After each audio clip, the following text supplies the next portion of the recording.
Hi, Tim Blankenship here with Divorce661.com. In this episode, we're going to talk more about how to stay out of court when you're trying to modify support, whether that be child support or spouse support. I had a call on Friday, and his situation was such that they had an order for child support that was probably 2 years old.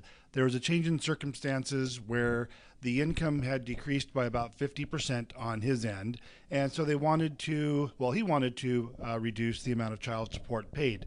Of course, the other spouse probably did not, or ex did not want to reduce it. But if you are the spouse either wanting to reduce or the spouse whose spouse is trying to reduce it, it's best to just stay out of court where possible. At least that's our recommendation. So this was our recommendation to this gentleman that called.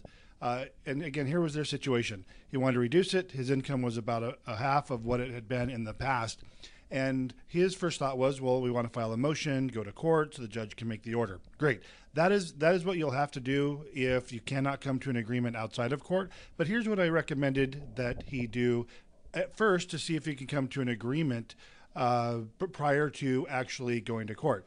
What I asked him to do is first prepare his own income and expense declaration and send that over to his spouse with as nice as possible letter to say, look, I'm asking to reduce the support. Here's an updated income and expense declaration.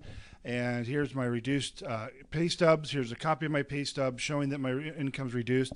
And then what I did is I had put together a DissoMaster calculation to show the proposed reduction in child support. So the new child support amount based on what his income was currently, and then to ask her to produce her income and expense declaration. Now you can do that just in a letter or a text or however you communicate with your spouse, or you can you can send a form over for a request for production of an income and expense declaration as well, so it's more formal.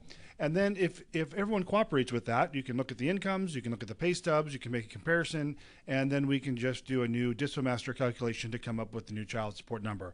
So that's what we had done. That's what I recommend you do. If you need help doing that, please give me a call. I can help you come up with the language of the letter and what to ask for and so forth. I can help you put together a DissoMaster calculation and all that good stuff. And as a last resort, if that doesn't work, if using honey versus vinegar doesn't work, then we can always file the motion and get you guys into court. Tim Blankenship, Divorce661.com. Hope you're having a great day. We'll talk to you soon.